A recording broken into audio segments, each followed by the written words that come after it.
Sources tell CNN Donald Trump is asking a federal court to block his former Vice President Mike Pence from testifying before a grand jury about January 6th and the efforts to overturn the former president's 2020 election loss. That request is part of a new filing submitted secretly in a sealed proceeding. Let's talk about this with CNN's Jeremy Erb. What can you tell us?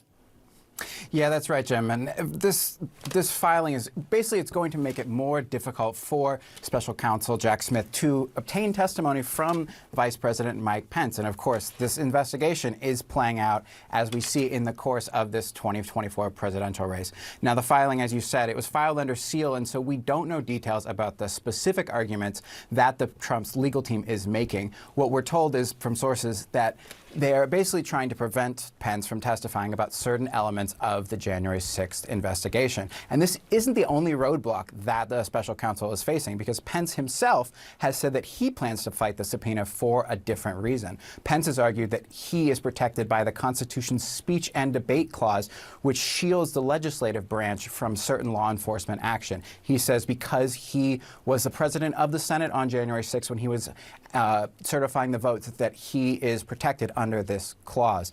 Now, what the key here is going to be, how much time is the special counsel going to take to try to fight these battles, or is the special counsel going to decide that he has enough evidence to try to wrap up this investigation, potentially before these executive privilege and other matters are resolved, Jim? All right, Jeremy Erb, very important development. Thank you very much. We appreciate it. And more now with CNN senior legal analyst Elie Honig. His new book is Untouchable: How Powerful People Get Away with It. I always feel like when I read that title, it's the perfect segue to what we then talk about. Elie, let's talk about this, what Trump is now doing with executive privilege. I mean, put aside the fact that he's now on the same page pretty much as Mike Pence, his former vice president, and that they both don't want him to testify, or at least that's the way Pence is putting that out there publicly. Could this work? He's not president anymore.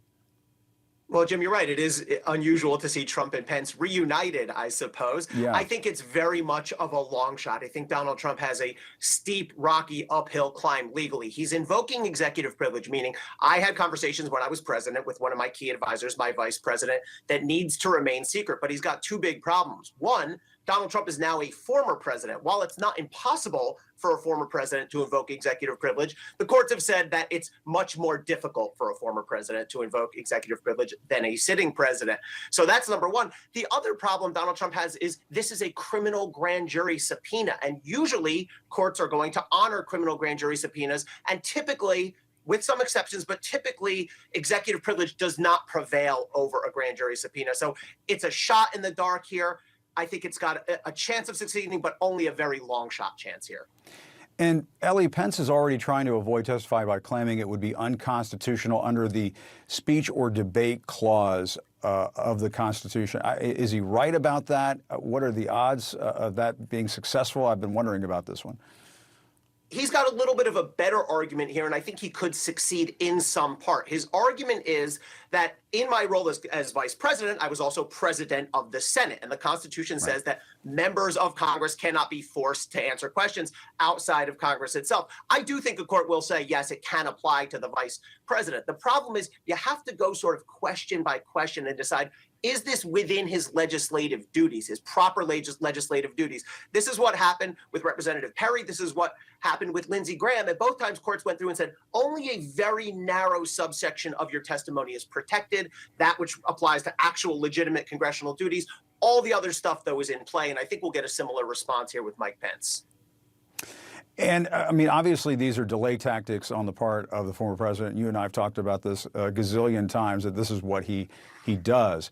Doesn't this complicate matters, though, for the special counsel, Jack Smith, if Trump and Pence can continue to just lay out one delay tactic after another to the point, and Elie, this is the big question that I have in my mind, and that is, I mean, might you have a possibility, a scenario in which the former president is indicted while we're in the thick of a re-election campaign, where you have Joe Biden announcing he's running for re-election, and we're just into the campaign season. And because it's taken this long, it does have that sort of, I don't want to say cloud over it, but it becomes more complicated.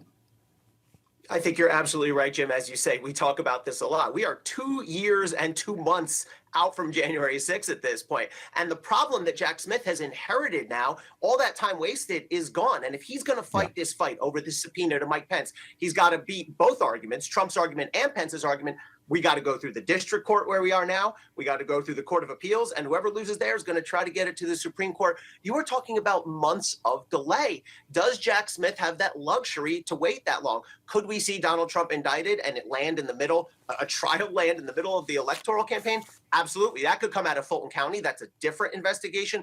But look, Jack Smith is operating from a disadvantaged position here because Merrick Garland wasted about 2 years before Jack Smith ever came aboard. So now he's got to do this cost benefit analysis. Is it worth taking this long to fight to get Mike Pence's testimony? And I guess, which leads me to the question, Ellie, is there a point on the calendar that you think, okay, it just becomes difficult to pursue the case anymore? And Trump has succeeded in running out the clock. And the Justice Department will have to face that criticism from a lot of Americans that they just dilly-dallied too long. It just took too long.